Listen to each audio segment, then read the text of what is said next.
Hello, how are you doing?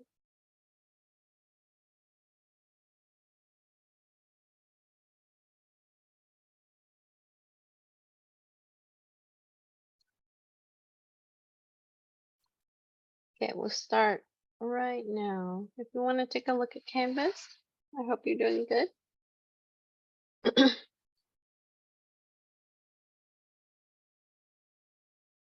So we're going to cover Unit 4, which is Chapter 5 today. Let me share screen.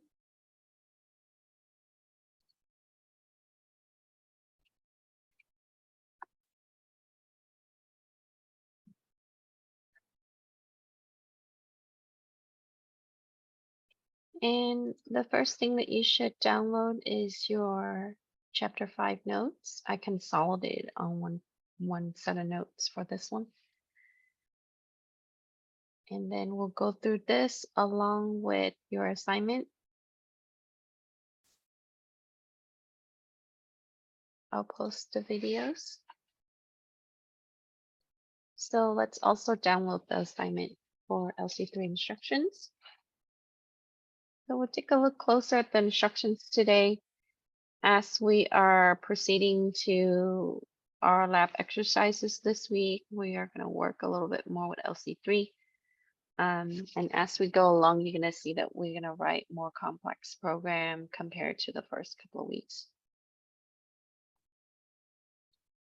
Okay, so we'll start with the notes. So today we're going to get a little bit in depth with working with instructions and particularly your ISA. And so ISA stands for Instruction Set Architecture. And this is a way that we would work with our system for our assembly programming. So the programmer components in the system, like your register set, your instruction set, and your opcode, how it's used on a low level. So when you're looking at ISA, these are the major components that you're going to work with. How memory location is very important, and we see this when we are using fill last week in our lab. We are also seeing this when you are jumping to a certain location on your simulator, right? Like when you're setting the values or you're looking at your program. So how your memory is set up and how you're using that in your code. You're also working with your registers. It's register 0 through register 7. There's certain register that's dedicated for certain things. But in general, we can use and reuse the register as temporary storage. We're also we have worked with instruction sets such as add, load, right? We can have it not to be able to do one's complement. And in that, we would have opcode along with your data types. And right now, a lot of the instruction that we've been using includes intermediate values, which are just numerical value in decimal or hexadecimal that you use. And starting last week, we talked about address modes, looking at locations, but also looking at the calculation of your memory in your microprocessor. So when we look at memory organization, when you're looking at the address, because we're using binary base system, we're going to have the base 2. And when we're looking at the address space 2 to the 16th power, if you apply the exponent, you would have 65,536 location. And each of the location is addressed to one word, which is going to be 16 bits. And so in the case of the exercise 4 that we did in the lab last week, where we add a hex value that is larger than 5 bits, we have to set it up into multiple words in order to operate that computation. So what you would see is to add that value, right? Each of your word for each of the add is going to take up one location. And in combined, when we're looking at 2 to the power of 16, we have this many locations. Now, when you start your program, you always want to start with origination address, which is hex 3000. And as you fill, some of you fill at 3200, some of you fill at 3100. It really depends on how many lines you have in your code starting at 3000. So you want to fill later on in the memory location that would be able to allow your program to fit, as each of the line is going to take up one instruction and one instruction per word. But you don't want to go too further down, right? Later on, we're going to talk about stack, and we're going to use a section of stack, which is about 4,000 or so, to be able to use that to set up a stack for computation. But so be careful with how you work with location. You don't want it to be really far apart, but also enough so that way your source code or your instructions would be fitting for each of the location in your program. Now, I noted right here that not all 65,536 addresses are used completely, right? We would use some of it. A lot of the times we don't use all of it, okay? Even on a lengthy, more complex program.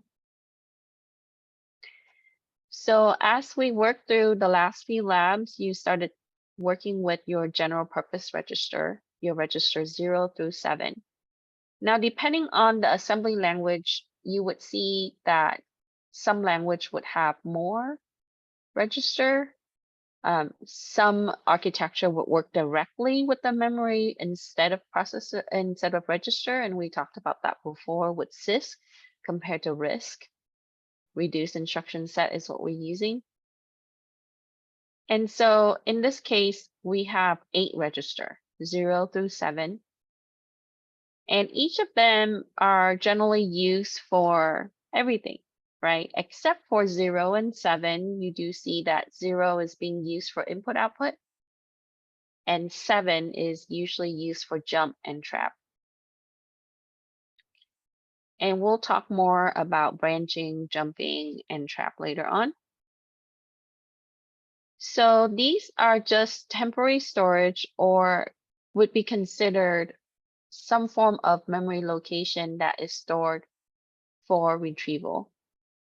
And we would use the register as a middleman to be able to get it to a certain location in the permanent memory. So therefore, your values in the register, when you look at your simulator, it doesn't necessarily have to be exactly like how you instructed to store. Sometimes it would have the values there. Sometimes the values are already transferred depending on whether you store or load, right, to a permanent location. So the number of bits stored at each of the register is one word, which is 16 bits. So when you're looking at this picture, if we're looking at register 0, right, we would have a word here, or 16-bit. And how does it know the difference between register 0 and register 1? Is for the register 0, the least significant bit on the right-hand side turns on. And then subsequently, you would see that for register 1, it indicates the next one turns on. And then for register 2, right, we would have 101. So the 2 value turns on. Then the 3, right? So we convert that to decimal, you would see that it would be equivalent. So this just indicates that the bits is going to be the least. So that one turns on to differentiate between null and register 0. So as you look through, you would start converting the value starting from the next bit. So this is 1, this is 2, this is 3, because 1 plus 2 is 3. But then when you get to register 4, it has to differentiate it, because remember that there are specific location in the bit, or specific bit location that indicates certain things. So it's using the last three to kind of differentiate the register value. So when you get to register 4, you see that all of these bits are ones to indicate for the word to indicate register 4, and then we would have the 110 here. Compared to 5, it's 101. I mean 100, and so on. So it is a combinatoric way to be able to differentiate 4, 5, 6, and 7, and it would turn on all the bits prior to the three least the three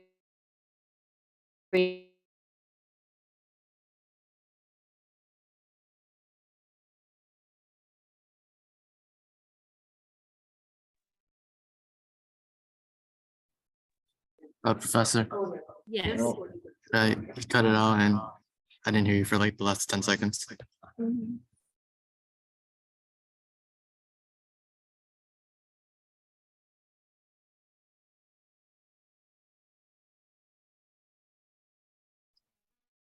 Phone just got. Are we okay now? Yeah. Okay. All right. Okay, so I'll just use the computer microphone. Okay, so what we would see is that when you look at the register value starting from 0 through 3, right, you would be able to differentiate by the right hand side bits. And all the zero, the rest of the bit location in the front are 0. But then when you get to register 4, it's going to turn on all the ones, and it's still going to use the last 3 bits on the right side to differentiate between 4, 5, 6, and 7. Okay. This is before it receives the add instruction, this picture. Okay, on page 1. But when we look at the page 2, after it receives the add instructions, it's going to use, so as you can see, right, this is register 0 still, register 1, register 2, and so on. But when it receives the add instruction, we'll work with this.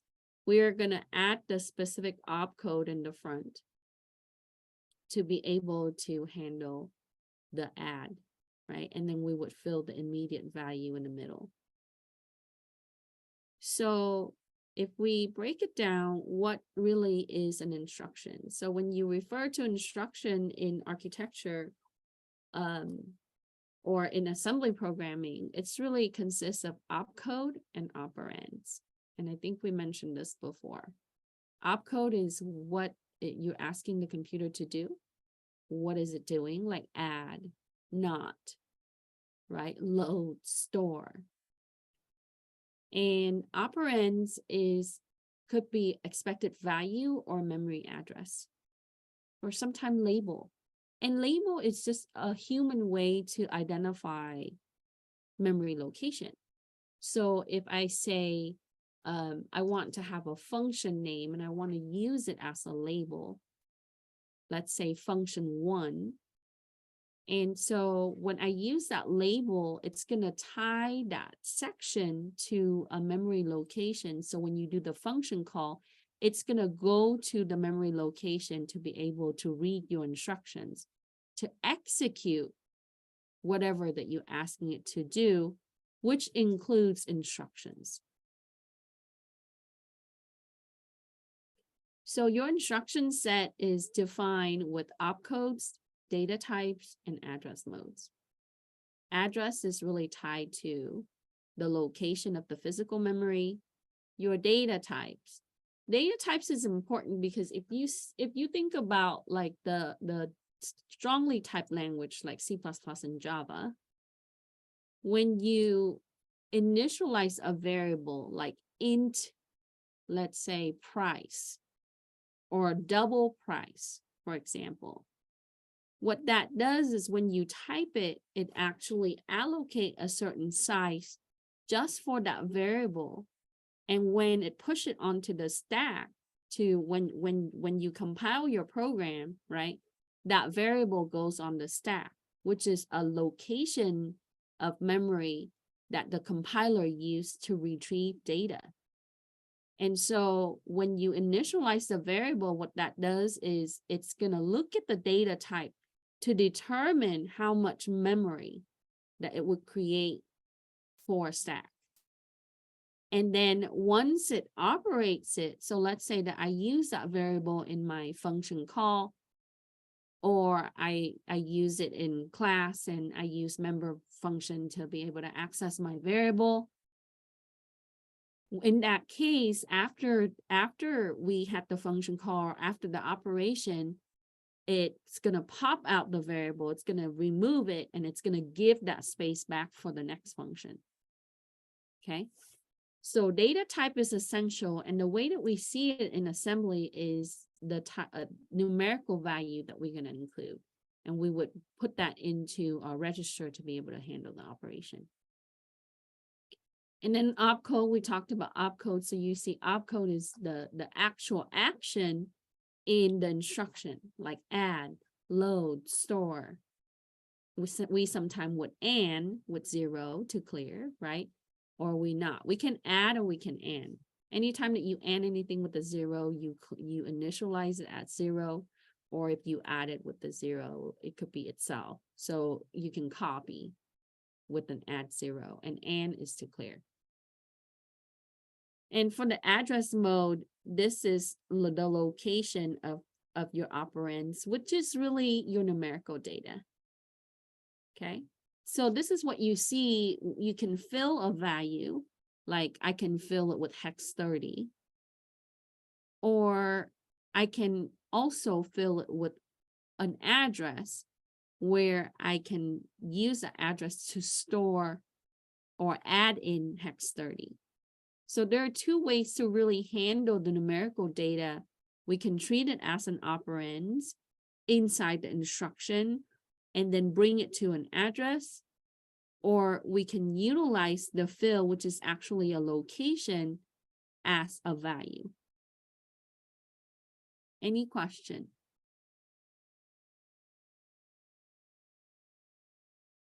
Okay, so let's go through the assignment together. For the first question, it asks you how many total locations can be addressed in LC3. And because we're using 16 bits word size, you would be able to have the 2 base, which is the binary, and you would raise it to the power of 16. So 2 to the 16 is going to give you 65,536 location. We know that not all of this is used. When you write your program, you see that, right? You're only using starting at 3,000. And then let's say that your program is 1,000 line, right? You're like a little bit further along, and then your fill location is 1,000 line later after that. So the 1,001, right? Plus 3,000. So if my word size is 32-bit, then you know how to calculate the address is you would take 2 and raise it to the power of 32. Or in the case where you're working with ARM64, you have 64-bit word size, then you would take 2 raised to the power of 64. So when you're looking at the modern architecture that uses larger word size, is able to have instructions and store higher value. I just had this discussion with one of the students from CIS11 earlier during office hours. When you're looking at the word size that are larger, you're thinking about, like, why do we build system that would require larger allocation of memory? It's because we actually need it. We need it for computation. For example, like you using it for, 3D gaming, VR. There are a lot of things, or even computation for analysis for AI, etc. So whatever your word size is, you are going to use that as an exponent value, and the base is always going to be 2 because it is binary. Okay. So in our case, the architecture that we're using, ISA, we are using 16-bit word size. And you see similarity with this with other architecture like x86 for Intel, some IBM. So there are processor, and even some of the modern current processors still using 16-bit word size, right? But in other cases, when you're looking at other RISC-based, like if you're looking at ARM, they are using, word size that are bigger. And it's really how the intention for that processor, what were you really building it for, right? For smart devices, a lot of the times, because it's constantly communicating, sometime that we would be handling graphics a little bit more. So it's really designed for a specific functionality, purpose more of. And for question 3, we ask what type of registers can be found in LC-3. And so we know that we're using registers 0 through 7. So there are 8 general registers. And when you work with other assembly language, like I said before, refer to its documentation. I've seen some that use 14, right? Or 12, depends. And it could also be like a closely related version and there's some slight change. So you do see some that would use like the next few model for that same processor. It uses a later version of assembly that have more register. So, but the general opcode is going to be the same. So if you have more register, you don't have to reuse this register as much. So you have the flexibility to be able to have more register in your program. But then also when they add new register, it could possibly be that those registers are dedicated for certain things. So we have to take a look at how those registers are used. In our case, 0 and 7 are specifically for something. And the ones in between, you're going to see that we're going to use R6 for pop and push a lot, because it's just the practice. But, R0 is a must for input and output, and R7 is a must for trap because it's just designed to be used that way. Okay. All right. Any questions with the basic for ISA and LC-3?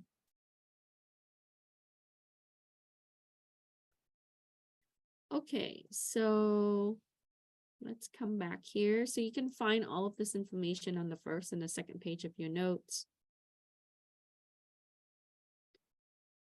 And combined, we would see that there are a total of 15 instructions. And like I said before, it varied from one language to the next, right? Some language you have like specific branches, like branching, like, how we branch for negative, positive, and 0. Some, they have the ways the syntax is different, but then there are added instructions.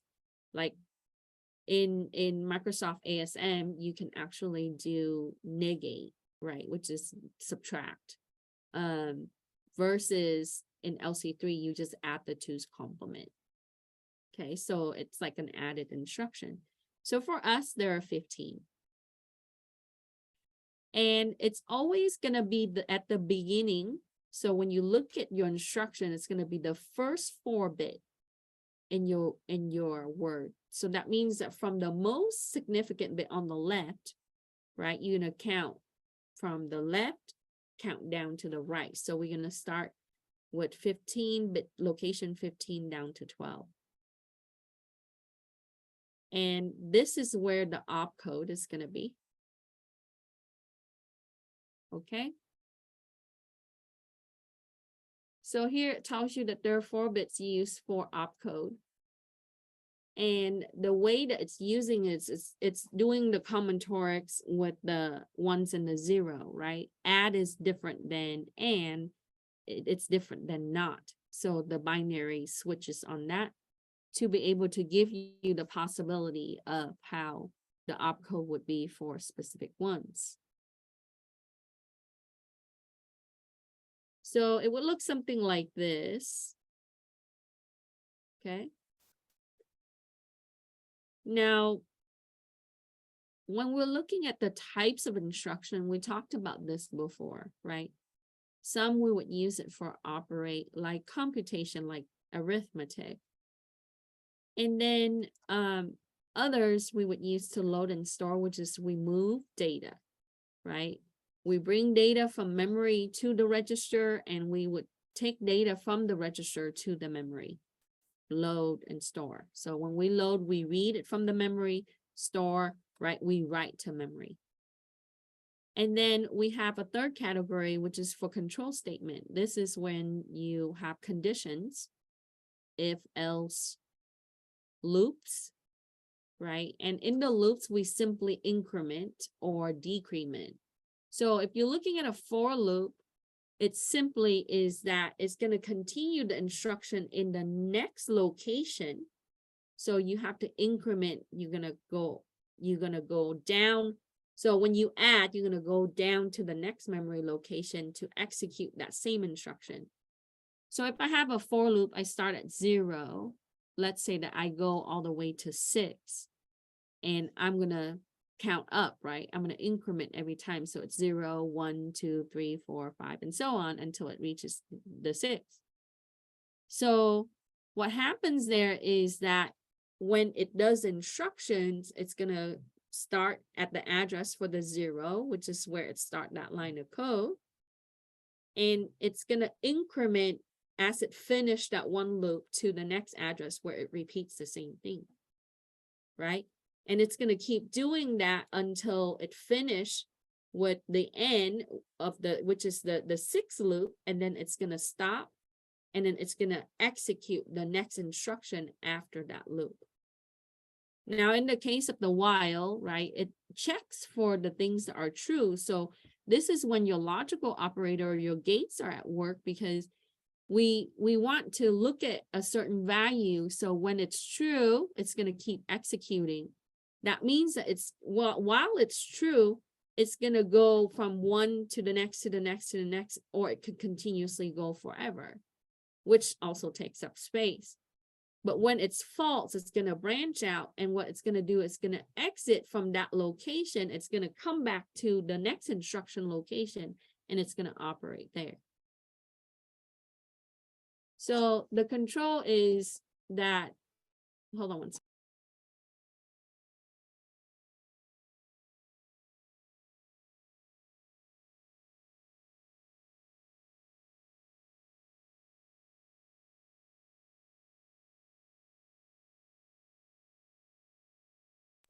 No problem. Okay. So do we have any questions? Okay, so your control instructions, this is a way that we can change sequence, right? And we often see that with conditional statement or iterative statements like loops. And what that is that your execution doesn't have to be in the same location, right? Like I said, when it's operating the loop, it's in that area as an increment down on the memory location. Then when it exits out of the loop, it's going to come back to another location, which is subsequently in for the next instruction to be able to, let's say, we want to add something or clear something. So it's going to be back to operate instructions or data movement or something like that. Okay. Any question? So let's look at a way that we can identify our registers. For the register 0, this is actually, let me fix this. So for the 3-bit register, let's come back here. Okay. When we look at this picture, we can also identify how the register would be. And I had it indicated. It should be 1. It should be 1, 1. It should be 1, 1, 1. Or was it 1, 0, 1? 1, 0, 1 for 2. Okay. And then 1, 1, 1 for 3. And so you can refer to the image from the first page to be able to identify your register. And so so basically, how can you tell the difference between the first register, which is register 0, compared to the second register, which is register 1? It's really the 3 bits from the least significant side of your word, right? From the right-hand side, those 3 bits really represent which register is going to be. Okay.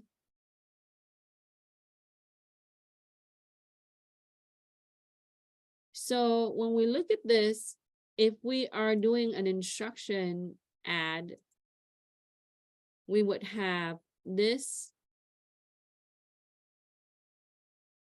is for register 0. We're going to add the 1 value. And then, so it's going to be like this. Actually, it should be the carry.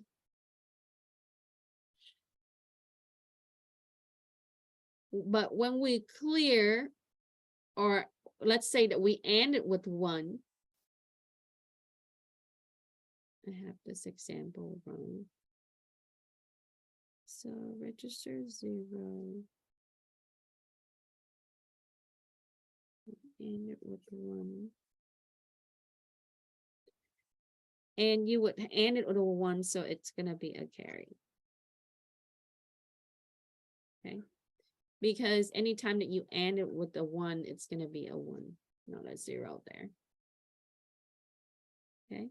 So when you add a 1, this one with this one, right, it's going to be a 1 with the carry, and then it's going to bring down that carry. So you're going to have a carry here.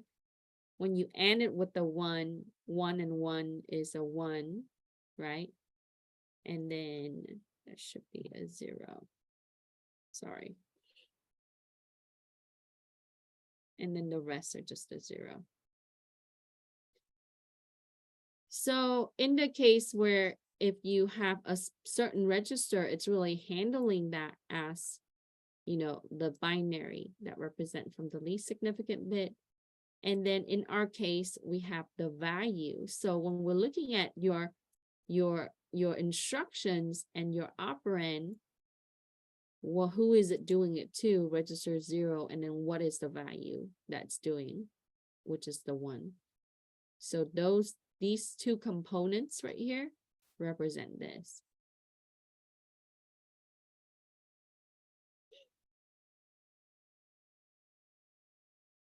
And so for question 5, right? Let me type this out. An instruction really consists of your opcode and your operands. Your opcode is like this, add, and that's the 4 bits in the front. And then your operands are your register, which is memory location, your values, your intermediate value, that takes up 5 bits. That's your hexadecimal or your decimal.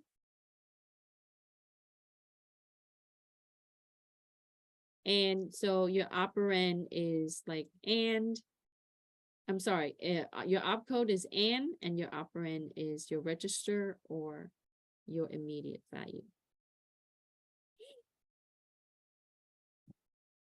So we learned that there are 15 instructions available in LC-3, and they are broken into categories. So for 6, we're going to say 15 instructions, and for 7, we can list, operate. It is how it processes information. And add falls into that category, right? Your logical operators fall into that category, your and your not. Now, LC-3 does not use or. Other assembly language use or. So in our case, we don't have to worry about the or. We can use and, not. We can use add for operation. For data movement, we would do load and store. So that is a way for us to move information between memory and register and memory, or input and output devices.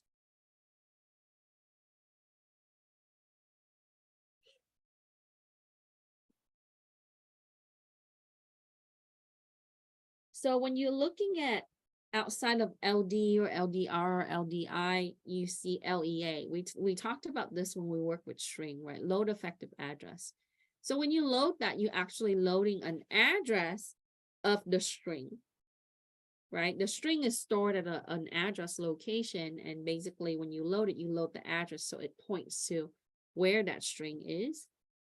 It's a way for us to read that string without storing the whole entire string into the register, because your string can be very long and it's null terminated. So each of the character is 1 bit.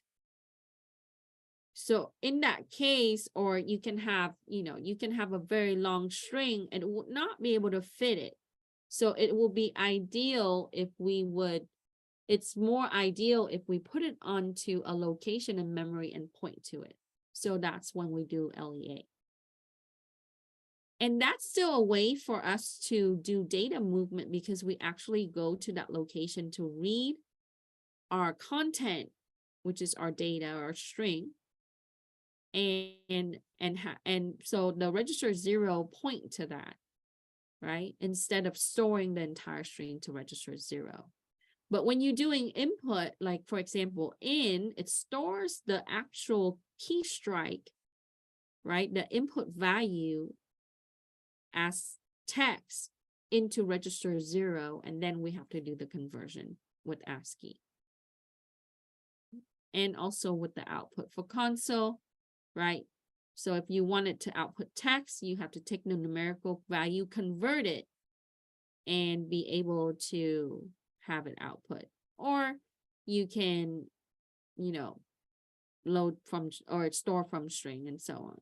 So it really depends on how you want to handle your program, but ultimately it's a way that we can access the data. And then we talked about control statement for our sequence. So when you're doing if else, it's just a way that you change up your sequence, right? If execute this, else execute that.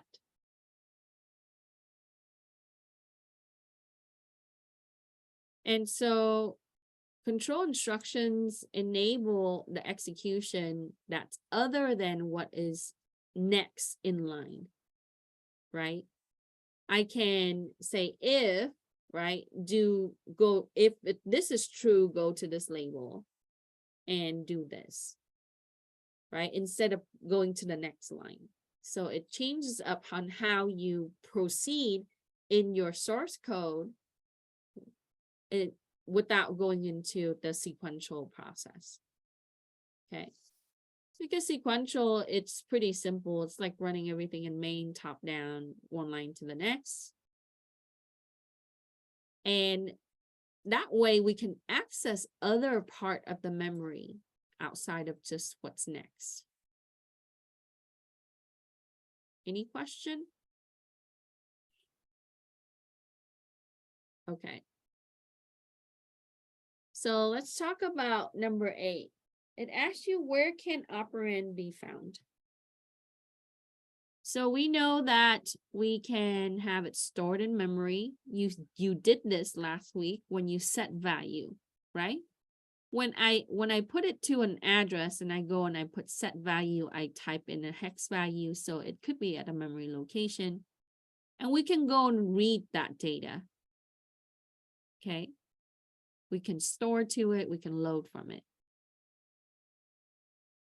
We can also have it in temporary storage, which is the register, right? Like when I add R0, R01, hex 1, that hex 1 goes into register 0. And with that, we can treat it as an immediate value where it's going to be part of the instructions, the 5 bits. Like when we did, adding a bunch of Fs in order to get to hex 4D.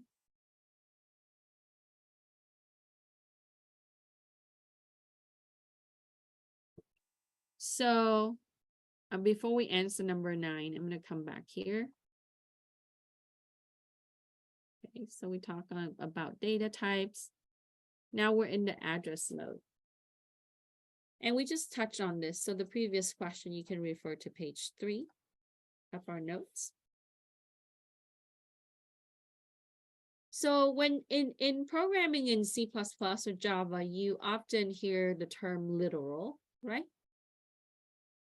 Like when you initialize the value, you have an assignment for your variable. You can put in the actual numerical value, the literal.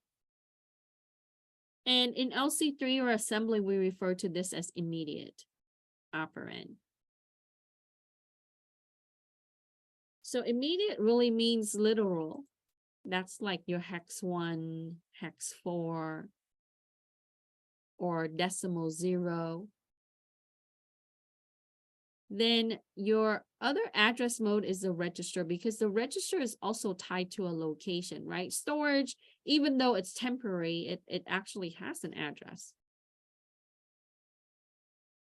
And it also have 3 memory address mode. Program counter relative, that used to track the order, the sequence of your program. Indirect, this is a way that, remember when we did LDI and STI, that we can load indirectly and store indirectly. It works like a pointer. And then your base offset, which is an actual hex address location, like when you do the pseudo instruction like fill, .fill hex 3200. So all of these address mode is used in the program for various things. Sometimes we can point to things, sometimes, but we do need to do PC relative in order to track, right? Especially on how our program flow is going to be. And then also address location, so we can retrieve data or access data and store data. For your condition code, you are doing branching, and this is used with BR. We can branch unconditionally, like I said last week, where we're not requiring. So I can say BR label 1. It's gonna execute a jump in the back. It's a pseudo instruction in that it's gonna do, when I branch unconditionally, I'm not checking for -0 or positive. It's just gonna go there. But we rarely use that. I think a lot of the times we want to do the condition, just like how you do if else, right? So if you say, if there is a 1, if there's a positive, I'm gonna do this, right? Call this function. If I subtract and there's nothing left, when there's a 0, then it's gonna do that. Right? There's various things that you can do. So we can use the condition in the computer at the low level. It's only going to know either it's negative, 0, or positive. Okay. So if you're thinking about a loop, right? Like we talked about the for loop before, like we can go from 0 to 6. And let's say that instead of increment, we're going to decrement. Right? Like you're going to count down. Or if we increment, we're just going to, so in order to do that, I'm going to take 6 and I'm going to subtract 1 each time. So I'm going to start with 6. It's going to go down to 5, and then 4 and 3 and 2 and 1 and 0. So once it reaches 0, right, we're going to subtract 1 until we get to 0. It's going to exit the loop.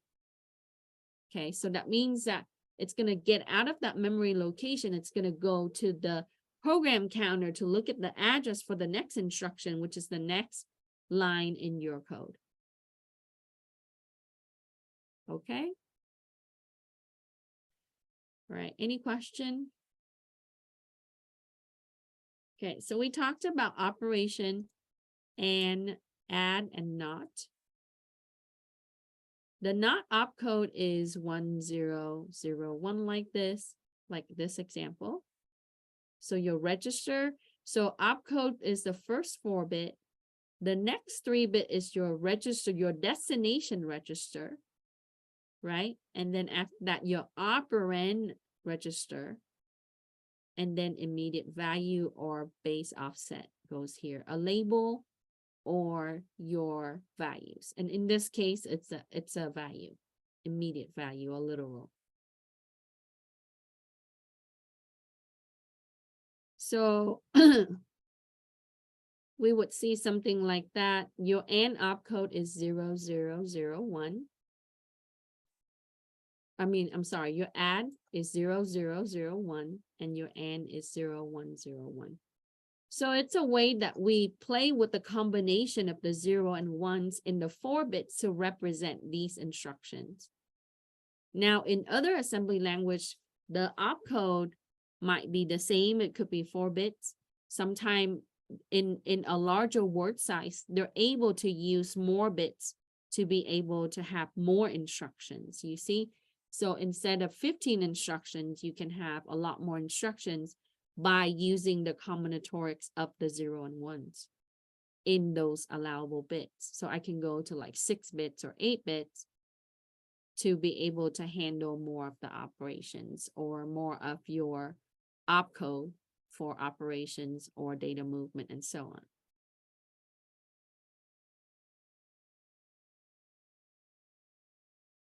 Okay.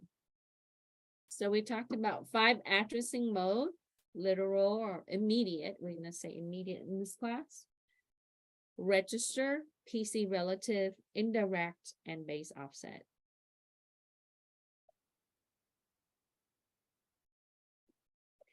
The flags or the conditional registers are negative, 0, and positive. This is used in the general purpose register to determine usually the flag for branch. So when we describe the negative, if your result is negative in that register, right, it's going to use the N register to set 0 and P to clear. So these 3 are always, if one is set, the others are clear, right? There would never be a time that, well, actually you can set it for 2, or usually I can do like, so in the case where if I check for, if something is equal or greater than 0, like positive number, right? I can set it at 0 and positive. Or I can have 0 and negative, right? 0 or less than 0. So when you set it for negative, that negative register is set and the others are clear. And then when the 0 is set, the negative and positive are clear. For the positive, when we set that, then it's going to clear out the negative and 0. So if you only branching, let's say I do BRN, it's going to clear the other 2. But if I'm branching BRNZ, negative and 0, right, it's going to clear the positive.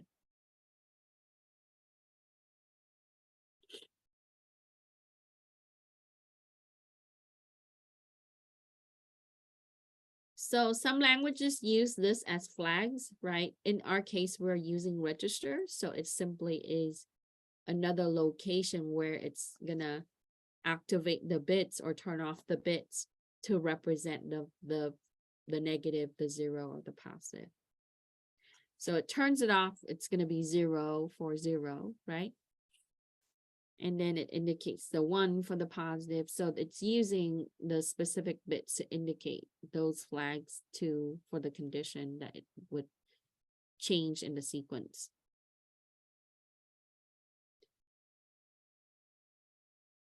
Any question? Oh, you said these were used for flags? Yeah, it's just a way, I call it flag, but it's a register, right? I'm also used to like a little bit of Microsoft ASM where it's used as flags, but yeah, it activates it when for moving in the sequence or conditions. Okay, like we would use it for branching. So you can, if you write a statement in C++, you say, if price is greater or equal to 0, right, we would add tax. Then what we would do is, in our case for assembly, we would do a BR, right? 0 positive for price. And then, you know, we would go jump to the tax section and we would do a sum for tax. So in that case, we're checking for anything that's 0 or greater than 0. And we would want to execute that. So it's going to set the register 0 and positive, and it's going to clear the negative.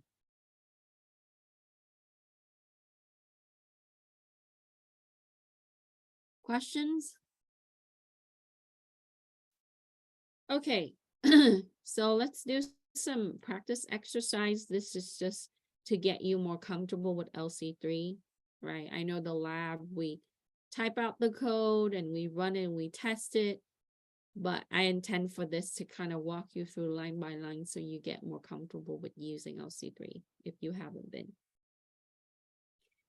So 11, we want to operate using our code in LC3.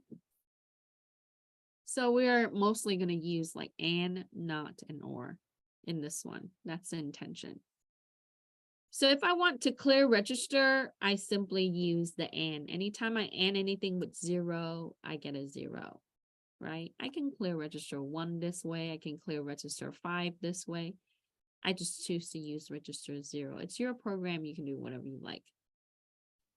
So in my case, I'm clearing register 0, which is my destination register, with register 0. So I AND these two together. This is a non-unary, so it needs 2 input, 1 input from the register and 1 input from the immediate value.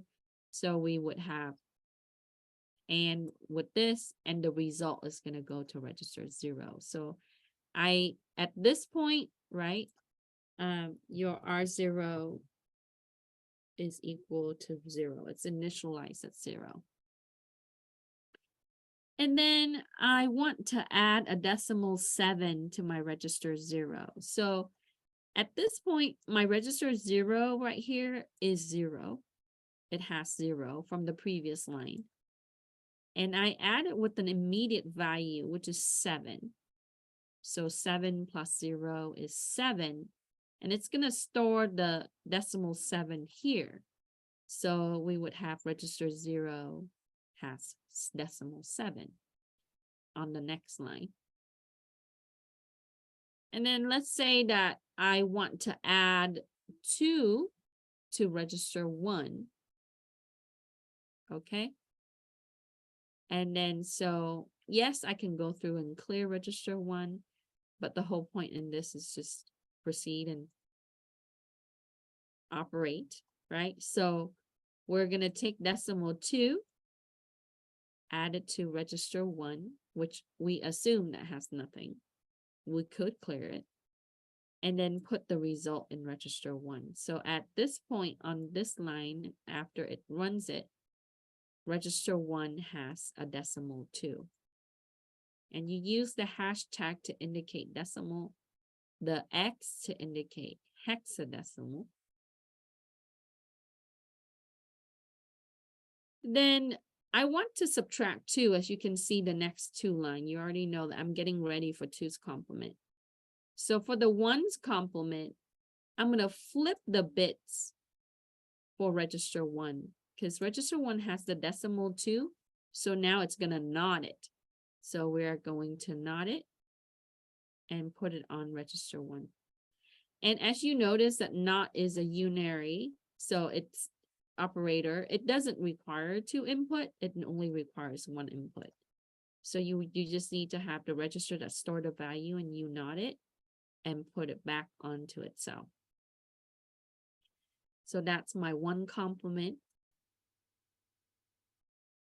And then I add the 1 to represent the subtraction sign or the negative, right? So I would do add R1 plus 1.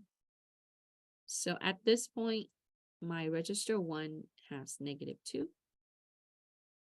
I should say negative decimal. Now, LC3 does handle negative value to, as long as it fits it in the 5 bits for immediate, but it's always good to practice the 2's complement so you understand how that's written in code. And so after that, I want to go back and take what's in register 0, which is 7. And I want to add it with register 1, which is -2. So basically I take 7 subtract 2, I should get a 5, right? So here is where we do the complete subtraction, is where we add register 0, which has 7, with register 1, which has -2, and put the result in register 1. So register 1 ends up with decimal 5, right? And that's just an example for operation. We simply use and, add, not. Those are all the type of instructions to operate.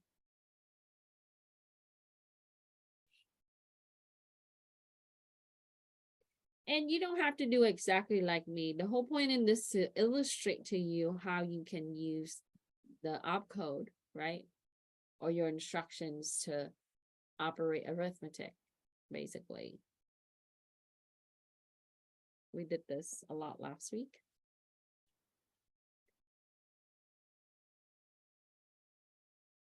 I had a question. Sure. So these registers are pointing towards a value or to like a memory address? So this, it's actually, when you do this with immediate value, the literal, it's storing it to the register. Now, in a real program, I need to store it out to an address after this, because I want to be able to check. The only way that I can check is I can step through the program line by line and look at the binary value to see, and look at the register on the top to see. But it's not permanent. So if I want this 5 to output, right, I need to copy it to register 0, and then I have it out. But in the case where we want to test it on the memory location, we need to store register 1 to an address. So you can say store to result as a label, and then you would fill result with an address hex 3200. Okay. That's where the dot fill comes up. Yes, that's Okay. how you can see it. Because if I finish my program right here, right, the only way that I would be able to check is to step through the program. Your simulator allows you to do that, just like how you do it in your IDE. And then you look at the register at that point, right? But the register, remember that it does have an address. It's not like, it's up in the air. It's tied to a memory location, right? So it's going to tell you, because, when you run your program after it traps out, it's going to take you to like some part of your simulator that has like a different address, right? Because your register actually is tied to a location. So at some point, right, it's going to go and use that location to be able to add. But when I'm adding this value, it's going to put the value into the 5 bits on the word, and then it's going to put it onto the register location. It's the register actually store the literal value of the immediate value. So ideally, we would do a dot fill to a label, and then use that label to store our result, which is this. right, from register 1.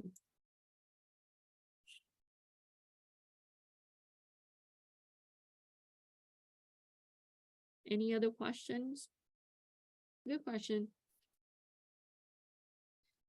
Okay, so for the next one, we're gonna I'm gonna walk you through this. So I want you to really visualize, like, in a 16-bit, which bits is used for opcode, which bits is used for, you know, values, which bits is used for an address. So for number 12, it says to write down the instruction and indicate the bitwise representation. So we're gonna fill in like what it's shown here. Okay. I'm gonna move this down to the next page so we can see it together. Okay. So we are going to do not R2 is gonna be stored back onto R2. So if you look at not, it's 1001, right? So what you're gonna do is you're gonna fill in bit 15, 14, 13, and 12, just like this. 1001. Okay. That's how it's gonna be able to know that this is a not. And my destination register is register 2. So here I put R2.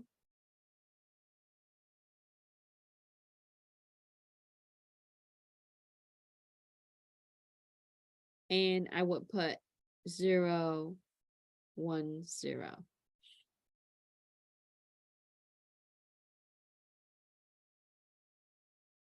And the operand that it's nodding is the next one, which is the same register. So you put 0, 1, 0.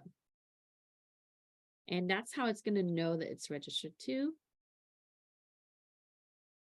So by looking at the binary in the first 4-bit, it knows that this is a not. And looking at the binary in the next 3 bits from 11 to 9, it's gonna know that it's register 2, that where it's gonna store the result. And then what is it nodding? Register 2 by looking at the binary here. And then the rest, because there's nothing in here, we are going to fill it with the 1s. Just like this. Because with that, right, all of these are on, it's gonna fill it to indicate that the rest is gonna be not in store here. Okay, so this is the way that the instruction is designed for the processor. We simply using a format that is created for this processor. Okay. I had a question. Yes. What if it was all zeros at the end? It will never be 0 at the end, because the only time that it's 0 at the end for the 5 bits, it cannot be all 0. You see right here? So the only time that it will be 0 right here is if you initialize 0. Your immediate value or your literal is 0. Like if I add 0, these 5 bits are going to be 0. And then it using this to indicate that, you know, this specific bit, remember we said that earlier last week, it's used to indicate for the flag. So this particular bit is already reserved. Okay. Now the source 2, the only time, even for the register 0, it's indicated as a 0, 1, right? So for your source 2, the only time that to really address your question is if it's the last 5 bits is 0, then yeah, that's a value 0. It's either a hex 0 or decimal 0 you're adding. Or ANDing.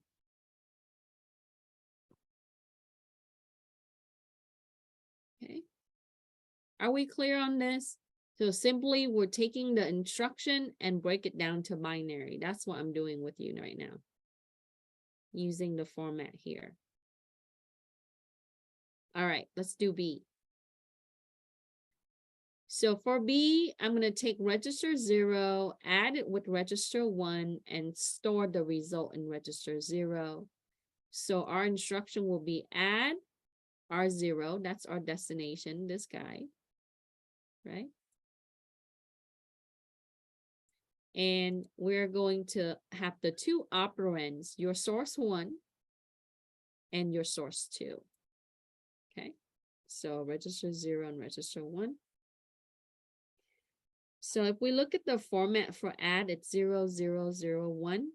So we put in bit 15, 0, 14, 0, 13, 0, and bit 12 is 1. And then what I'm going to do next is I'm going to put the destination register, the highlighted register right here, right? The result where it's going to store. So it'll be 0, 0, 0. And then I am going to have the source 1 and source 2. And in between, there are some, right, dedicated bits for specific things. So from 8 to 6, that's your first source. So register 0.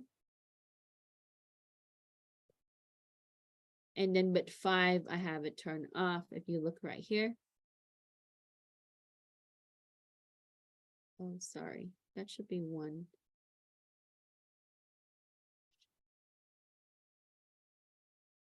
And change that to 1.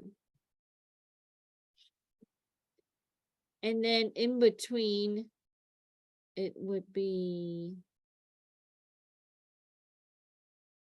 let me double check. Destination, source. And, oh, sorry, I had it wrong. I was right the first time. That should be 0 because you're adding register to register. These have to be 0. It's only 1 when you have immediate value. And then the next one is 0 and the following is 0. And then the last right 3 bits here is going to be 0, 0, 1 to be register 1. So it's going to know that by looking at these 3 bits, it's register 1. By looking at these 3 bits, it's register 0. And then it's going to store the result in register 0. And to do what for the opcode? It's going to add. And add is 0, 0, 0, 1. And when you look at your simulator, you should see that add line like this. Now, this one will be 1 when this is not a register. The last 5 bits are immediate value like hex 4, hex 8, hex A, etc. Then it's going to turn this one on. Like this. So you see M5, that's immediate value 5 bits. So that one is the 1. And that's why last time we had to like make sure it didn't overflow, right? Yeah. When we did the hex 4D, only 1 digit fits in here, and then it has some overflow. So you have to chunk it into multiple. That's right. I think, I was thinking through the other day and I was like, if we add and store every single time, that will make it a little bit more accurate, because ultimately when you add it, actually it would fit on this the register actually, because a register is 16-bit. So when you adding, as long as it fills up to the 16-bit, it should be all right. But if you add a really, really large number, eventually you're going to have to, when you fill it up the 16-bit, you store and then you add it again. So when you're handling a very large number, you have to think about like add and then store. Good point. So for C, we're going to do this a similar thing. We're going to operate, but we're going to use AND. I am going to take register 1 and AND it with register 2 and then store it back onto register 1. So the AND is going to be 0, 1, 0, 1 for the first 4 bits for the opcode. That's going to be the AND. Your register 1 is 0, 0, 1. And then your, this is your destination for this guy right here. Okay.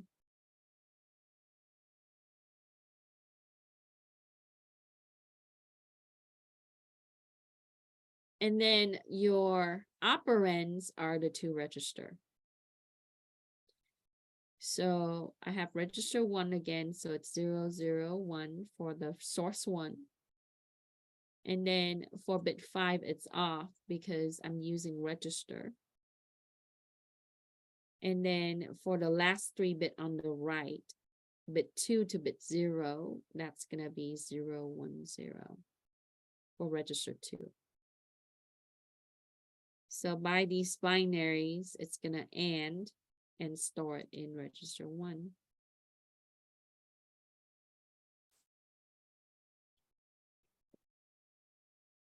I think assembly, a lot of times we have to visualize it, right? Like how the instruction looks like as binary in the 16-bit. What are the bit location? What are we using, right? By doing this with you, you would understand, right? Like which bit is on and off, which bits are going to represent your register. Your simulator does show that, right?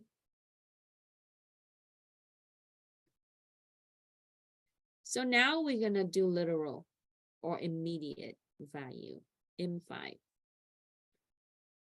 I am going to use register 2. I'm going to add it with hex 5 and store the result in register 2. So my instruction would be add R2, R2 hex 5. I'm going to move this down, okay? So we can see.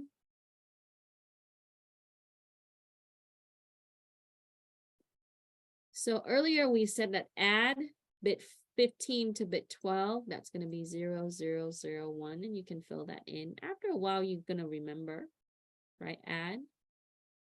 And then my destination register R2 is going to go first. So it's 0, 1, 0. Then next is going to be my source, which is also register 2, right? What is it adding from? So that's going to be 0, 1, 0 for register 2. And since I'm handling immediate value, this bit 5 is going to turn on 1.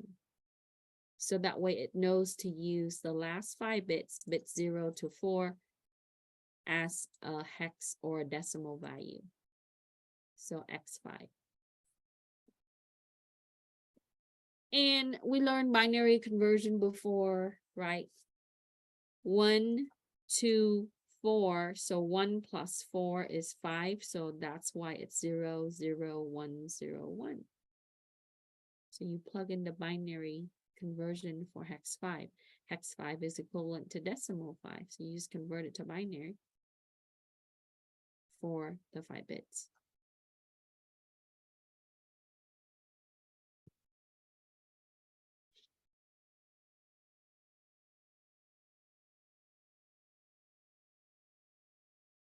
So I put down the note here, right? Hex 5 is decimal 5, and you convert decimal 5 to binary to fill in here.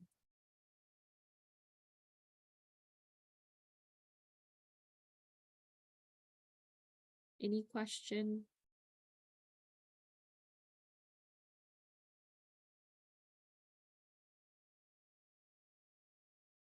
Okay.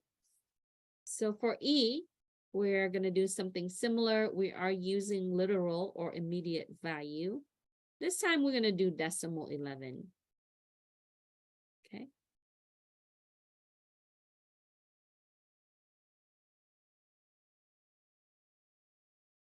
So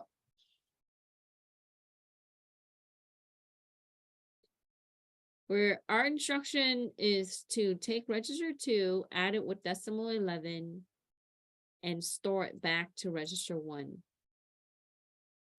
So that will be add, your destination is R1, that's your result.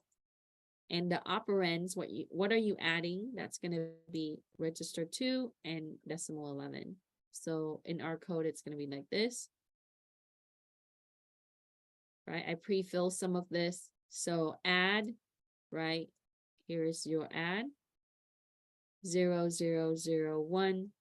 Your register 1 is going to be 0, right? 0, and then 1 here. And then that's your destination. Your source 1 or your source register is going to be 0, 1, 0 for register 2. This bit, we know that it's on because it's immediate value. So that's going to be a 1, just like this. Whether it's a hex or a decimal, bit 5 is on. And then you do the conversion for 11. Let me see why I'm filling it with such dark color.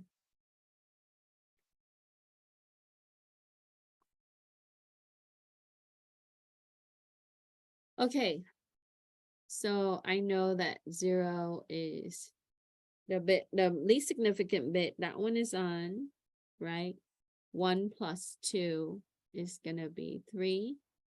And then I turn this one off, and then I have the 8 on, and then the rest is off. So 1 plus 2 plus 8 is 11.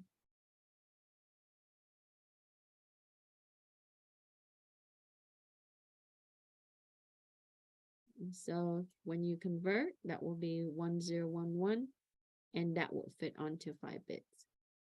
Now, if this immediate value is large, like what we seen in the last week lab, right? It will not fit on the 5 bits.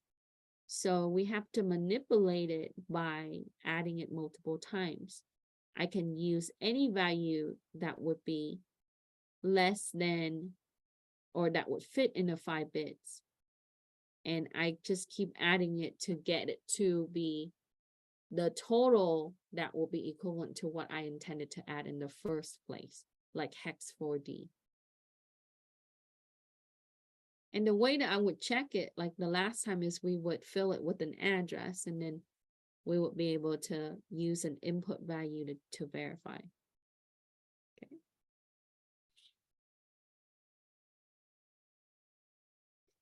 So the process in this is when you use immediate value, you have to really think about the easiest way that you can visualize it is to think about, like, what is the binary equivalent of this? You can plug it into your program or calculator. If it's more than the 5 bits representation, then you have to break it up into multiple instructions. That's all.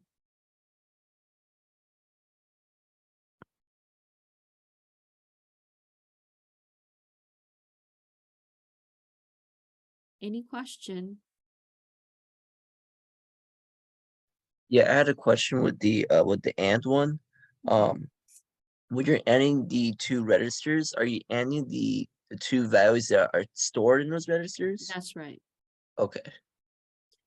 Now, Matt, it could also be, it really depends on the prior lines too, right?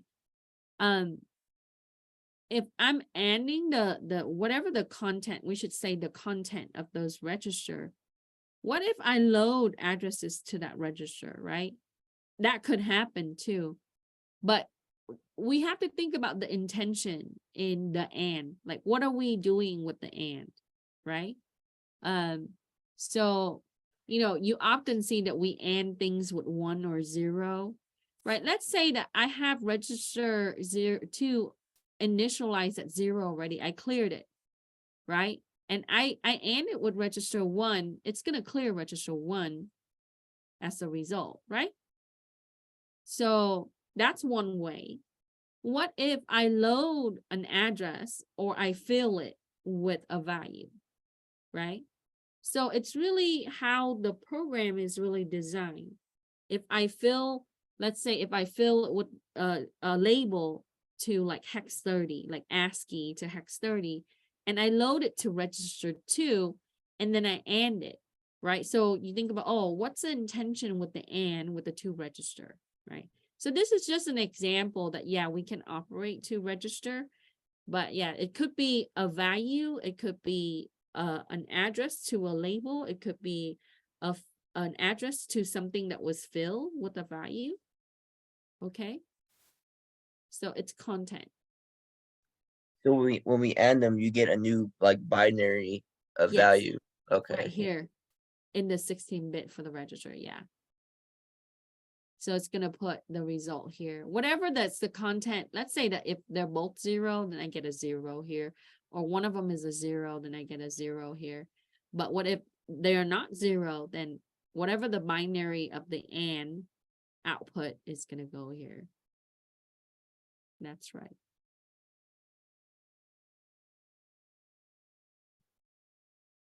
Any other questions? Yeah, I have a question. Sure. Where are we getting our 3-bit register number from? So the 3-bit register number is from, I use it from the book actually. Sorry, I didn't include all of that, but in the instructions that's shown earlier, right, they did activate the 1 for the 0, but the minus that bit, you're gonna have 0, 0, all 0, and then 0, 0, 1 for the first bit. But yeah, it's from the images from the textbook.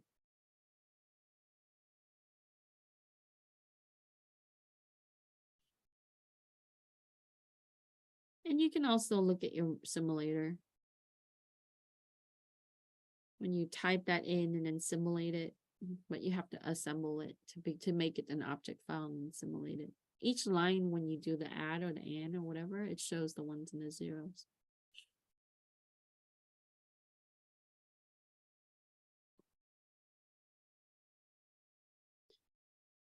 Okay, let's work on the next part. We have about 40 something minutes. We are going to write the instruction to output the result, right? We have register 1 minus register 2, and we store the result in register 3. And I did a little bit of extra stuff up in the front to clear the register. So we want to set up the 2's complement for register 2 because we're subtracting, right? That means that we're gonna not 2 and plus 1, and we're gonna store it in R3. So I just put down like some of the things that I need to remember there. So I start with clearing register 2. So when you end it with any decimal or hex 0, you're gonna get a 0. So I do and R2 hex 0. It's gonna take 0, and it with whatever is in R2. Anything you end with the 0, you get a 0. So it's gonna put the 0 here.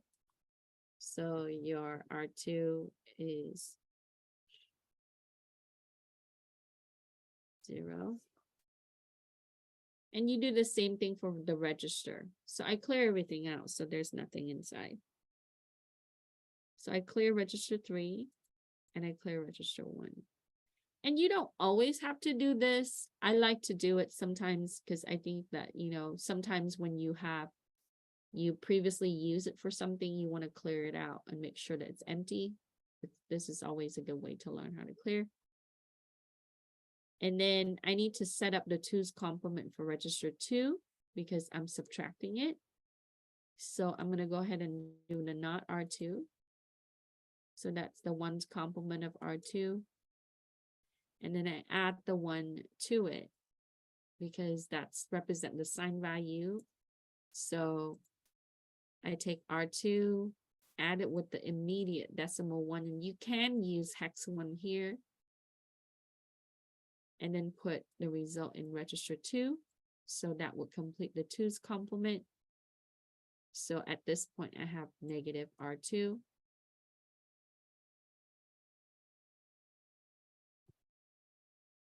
And I need to operate the subtraction by adding it with register 1. So, and put the result in register 3.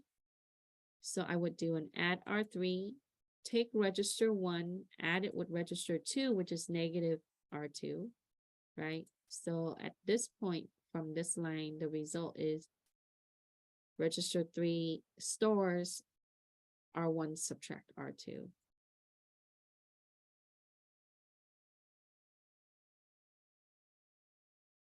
And then G is really easy. We're adding the 2 register.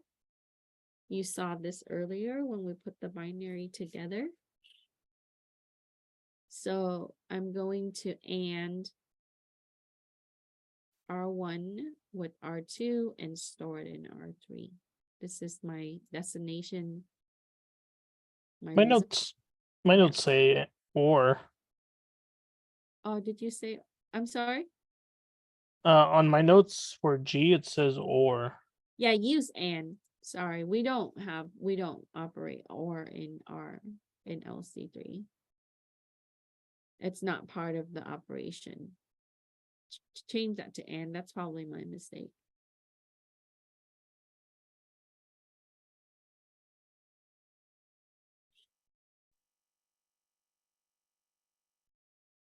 And doesn't matter when you AND it with R1, R2, could you switch like R2 to R1? Yeah, it doesn't matter. The sources are sources. So I can do it like this. Because ultimately what's here is important. Right? If I say 2 plus 1 is equal to 1 plus 2, sure, same.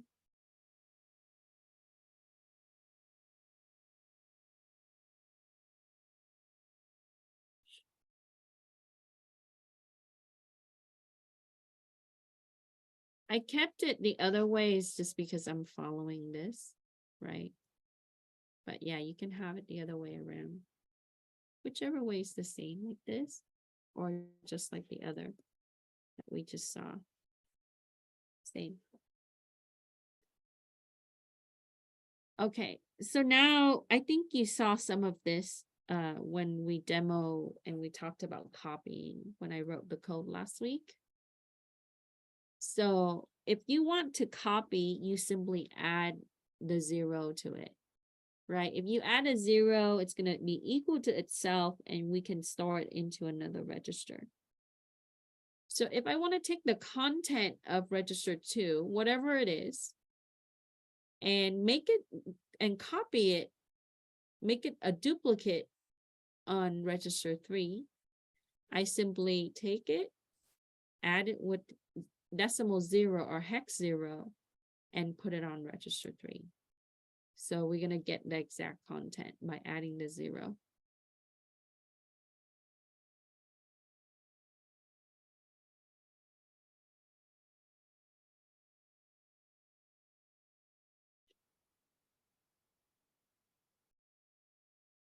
Other questions?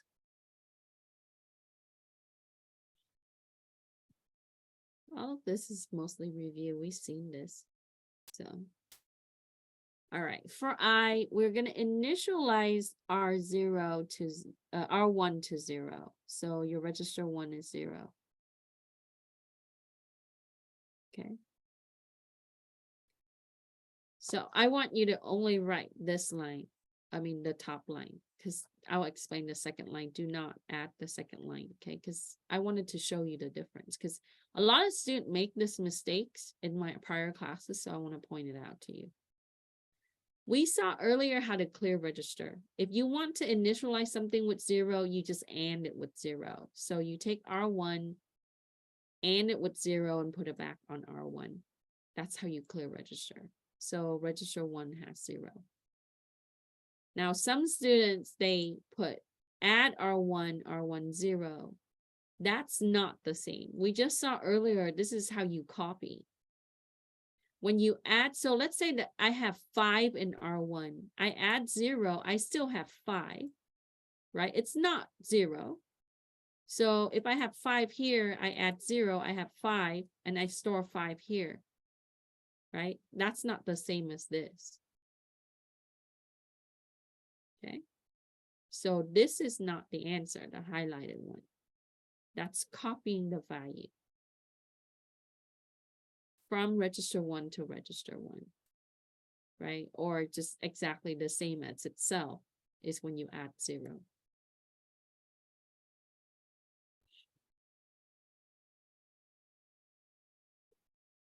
So, not correct. Okay.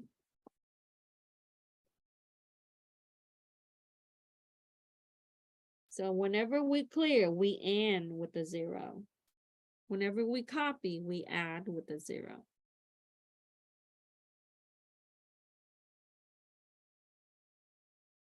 Other questions?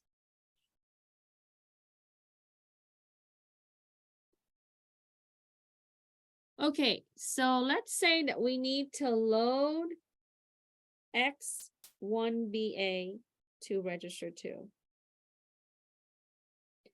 You can't do a load immediate value like this because there is limitation with the offset size, right? Because this is a hex value, it's 4 bits plus 4 bits, that's 16 bits, plus another 4 bits, right? So we have to load to an identifier or a label and then fill it. When you fill, it has 16-bit to allow the, or it ties it to the address, the actual location. Okay. So what we're going to do is we're going to do a direct load. You are going to load to register 2, right, for PC mode, for program counter. So it's going to get the address. So I just use label 1. You can call it anything you want. Just make it easy to see. So I load register 2 with LB1, and then I fill LB1 with hex 1BA.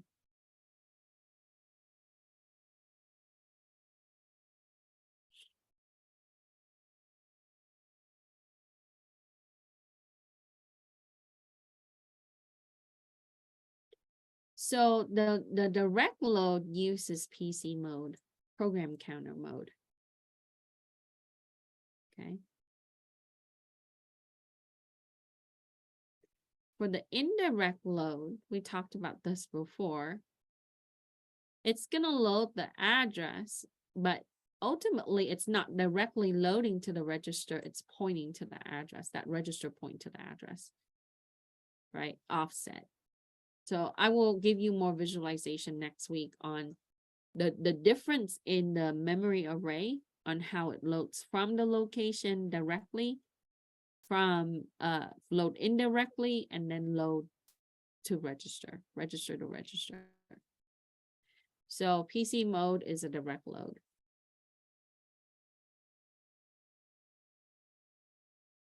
So for 14, we are going to indirect load the address hex 3048 to register 1. And we should also use a label. So we are going to use a name that you want to call. I use LB2 for label 2. So I'm going to do an LDI, right? Load label 2 to register 1. And then later on in my program, I would have the fill section for the data. So I would do a dot fill and then the address.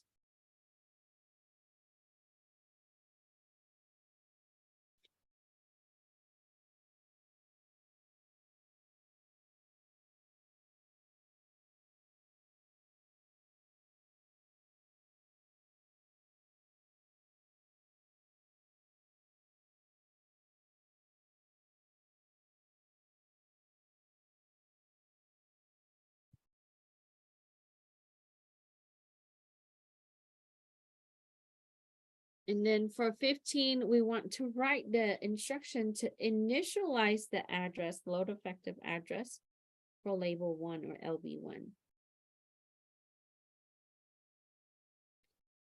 And in this case, like I do a fill, but a lot of the times we normally use LEA for a string, but you can also do it like this. LEA, know that it's only gonna use register 0, okay?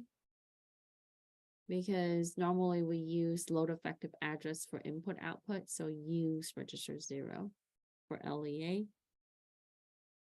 And so we're gonna do LB1, which is what it's telling us here. And we are going to load it to register 0 for and using LEA.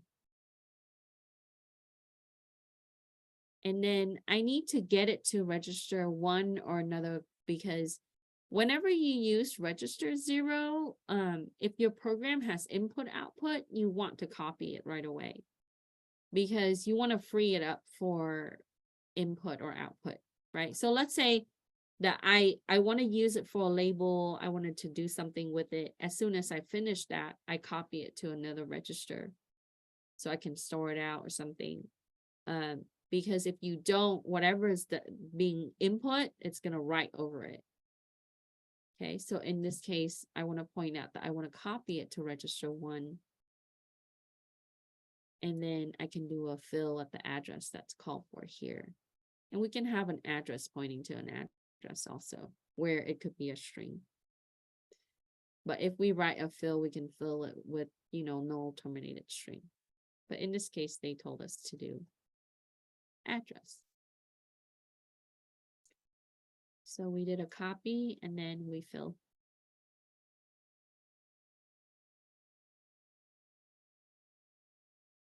Any question? So earlier Aiken asked me about where did I get some information about the register, right? If you look at the example, this is the snippet that I took from the book. Okay, so you can look at the example here to be able to fill in your 0 and 1s earlier.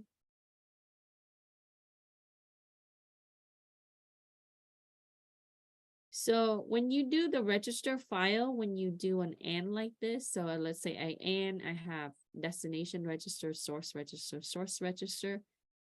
This is your ALU, arithmetic logic unit, one of the component in your processor.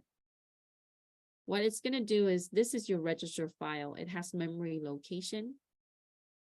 The way it works is your destination is here, right? Your source 1 and source 1 and then source 2. So it's going to take source 1 and it's going to bring it to the ALU. It's going to take source 2 and put it into the ALU. That's how it's able to operate. And then the output is going to store it into a location called destination, which is your register.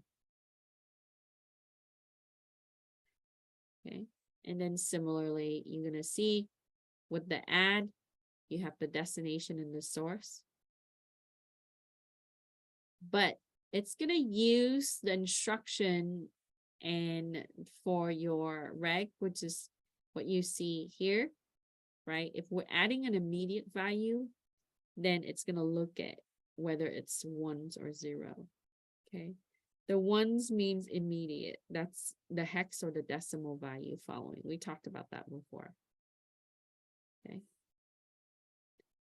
So your instruction, your opcode plus that bit 1 to know that it is going to be immediate value. So it's only going to care about the source register and the destination. The immediate value is going to come in on that side.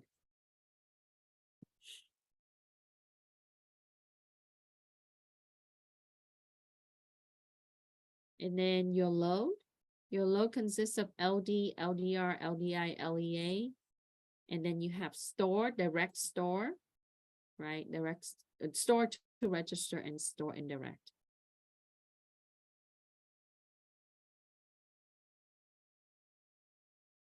Here gives you the explanation of which bits are.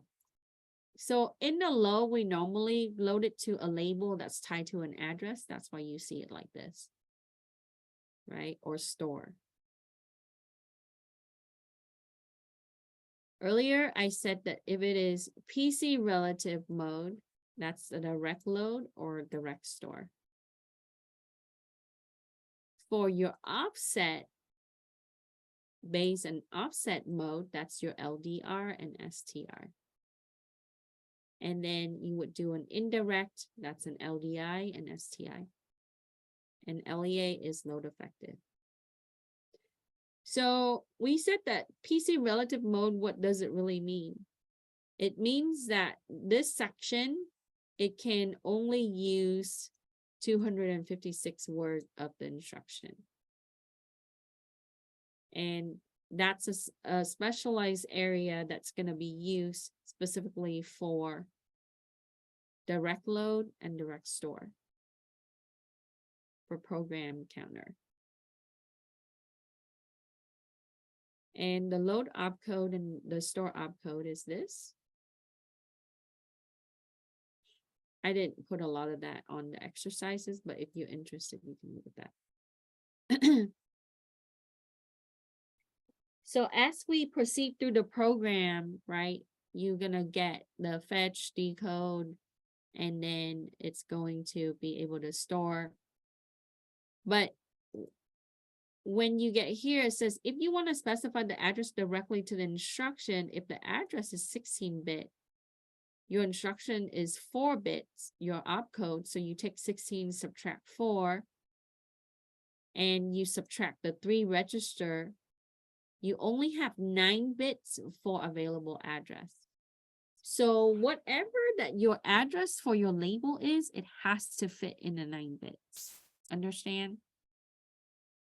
So that means that we are using addresses within this 9-bit section for your current PC. So if I go back to my example, let's say that if I load register 1 with LB1, my LB1 address has to be within that 9 bits. That means that it has to fit there. Okay. And so it would only form the address. So in this example, when we load like this, your PC offset 9, this 9 bits is dedicated for, right, the address, this address. So when you load, what's going to happen is your program counter, because it uses to track instruction, it's going to find the address by accessing the MAR, memory address register, right? It's in charge of knowing. So it's a way to, it's like a way to map where that location is going to be. And then if I want to retrieve the data to put it on the register, right? Because the data is from that section. So once it finds the location from the MAR, it's going to use the MDR, this register, to fetch the data from that location, right? And it's going to tie that to your source. Okay, so your source is going to go to the MDR. MDR is going to go and fetch it from that location. Because the way that we also treat it, it needs to have like the instruction, right, which is the LD, and that instruction is going to use, it's the ALU is going to see it and then be able to access the MAR and the MDR to be able to pull your data from the memory. And in this, because it's a PC counter, see how the PC counter is working directly with the ALU? It is a direct load. It's LD.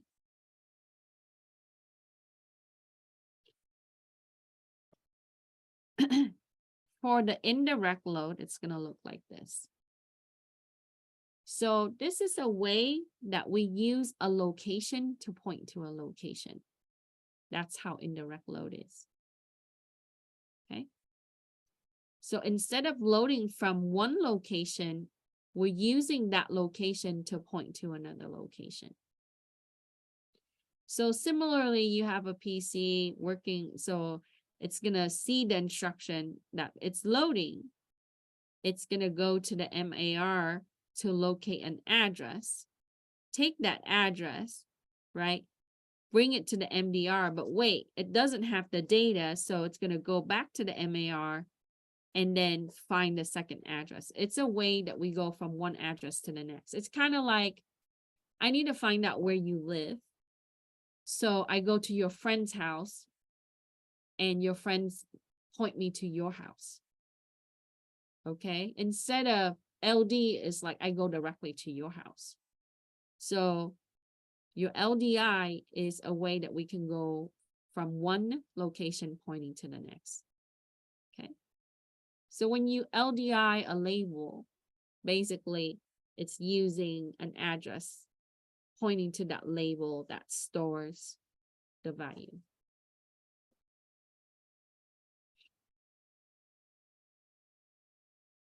Question?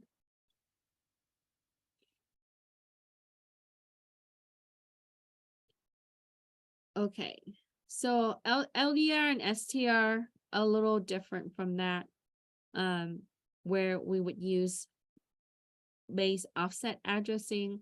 This is gonna be only 6-bit value. And we can also use 2's complement integer between -32 and 31. So you're only gonna have 6 bits to be able to operate, okay? And if it's sign extended, it needs to be added to the base register. So it's better that you handle the 2's complement when you're working with negative value, okay? You can load and store direct value to it, but normally the way the system treated is when you load an offset, let's say I put a number here, it treats it like an address. So when you load and store, it treats it like a location, okay? And it needs to fit into the offset 6, which is the 6-bit. And then the load effective, it looks like this. So load effective address, this is your destination. So this is your destination register, right? And so the PC counter access the ALU. The ALU goes and it stores the direct offset address onto the destination register, which is still going to go and fetch the data on the outside, but ultimately it ties the string to the address. So the address is actually in the register. And so your PC offset 9, using 9 bits for that. So this is why we're using it for more string in particular, or address for string.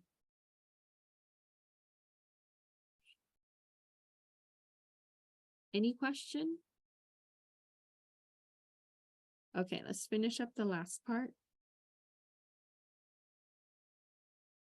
So you've seen this equation similar to this before. We did lab exercises on this. Work on the parentheses outward, right? Inside out. So given the equation, negative P is equal to Q plus T subtract 5. So I want to prep register 1. So I have an origination address. That's first thing. Otherwise, your program will not assemble. I'm going to use register 1. So I'm going to clear it out. I'm going to set up my variable Q and T. That's on the inside of parentheses. So I chose to do LDI, but you can do a LD. Right, you see the difference now when you're looking at the diagram. So I'm gonna load Q to register 1 as I already cleared it. So I put load Q label to register 1. Register 1 has the Q label, which is an address, to an address.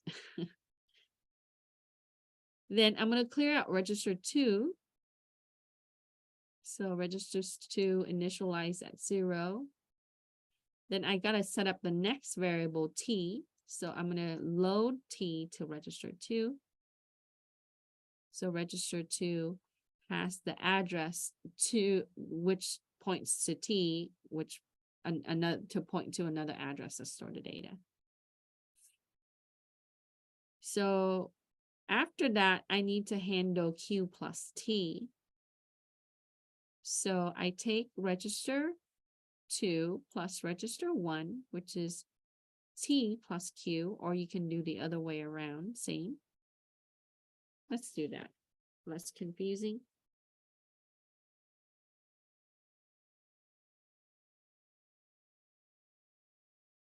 And put it on register 2. So register 2 have Q plus T. Then I'm going to clear out register 3. So at this point, I can add the 5 directly to register 2, but I want to handle the 2's complement, okay? So I put it onto a register by adding it. So I clear out register 3, and I add 5 to register 3 and put it on register 3. After that, I'm going to prep it for the subtraction, which is going to be the 2's complement. So after I have it on register 3, I'm going to not register 3 for the 1's complement.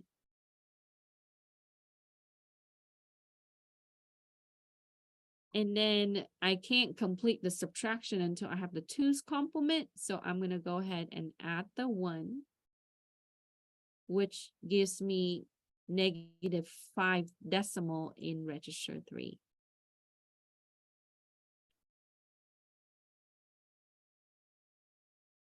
Okay. And then now I got to combine it with the parentheses and the variables QT that I have earlier. So I know that register 2 have Q plus T and register 3 has -5. So I got to add them. So I take register 3, which is -5, plus register 2, which has Q plus T, and put the result in register 3.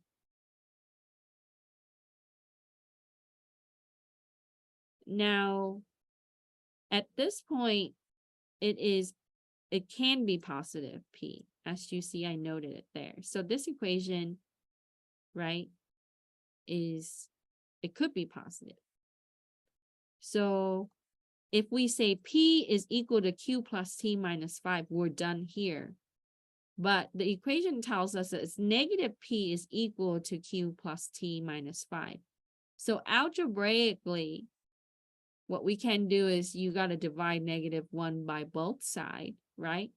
Or what I can do is I can treat this as a label and then do the 2's complement with it.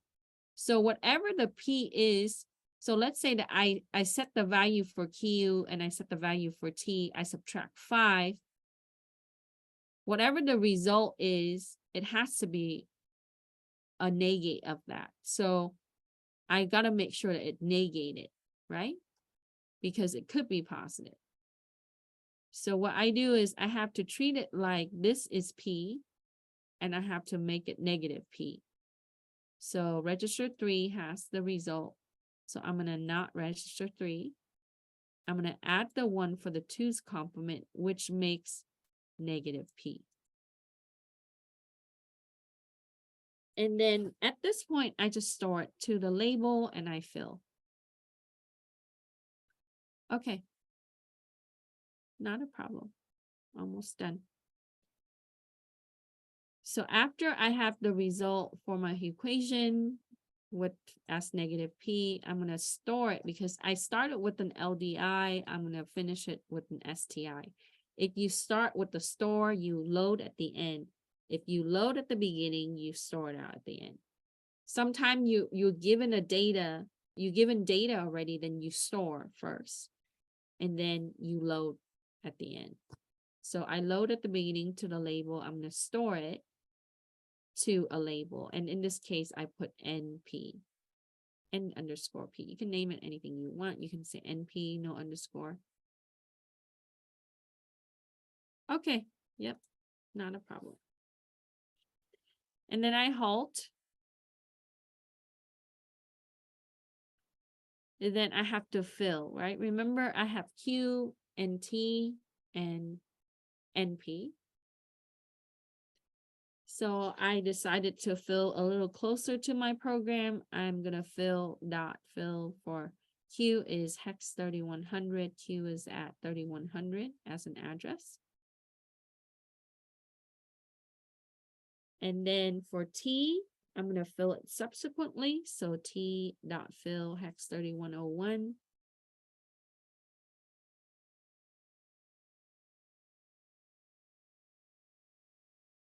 And then for NP, my result, I'm gonna fill it right below it. I'm gonna do a dot fill at hex 3102. And I would finish it with a dot N. And there you have the program. So when you look at an equation like this, at this point, after we already did the lab with the explanation and today's exercise, you should be able to solve at least a very simple algebraic equation. We'll talk about multiplication. Yeah.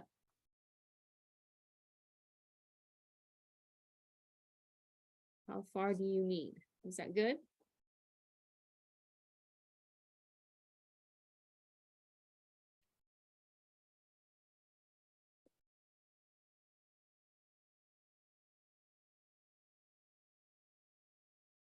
Okay. All right, any other questions?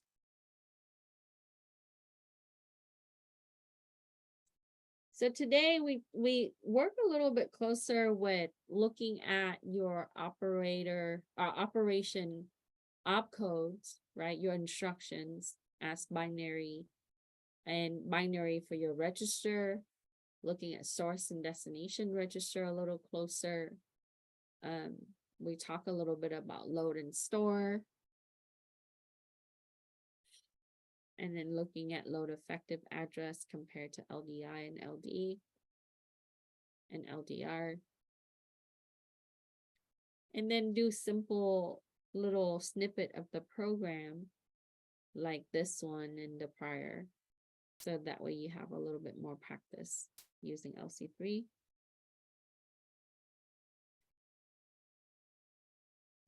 And in a few weeks, it's gonna be like piece of cake. You're gonna, so my advice is when you approach the equation, you want to piece it into, right? Like they teach you about algorithm. When you're solving a problem, you're gonna look at, right, like sub part of it. We need to look at the priority. And in this case, we're gonna solve it from inside out, how you would solve for math. And then you would add each of the component as you go along, and eventually it's going to be a complete equation. And then you want to store it to an address so you can test it.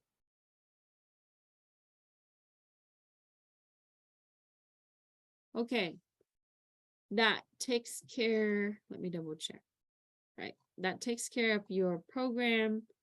Type your name into the chat for attendance. I'm going to go ahead and stop recording.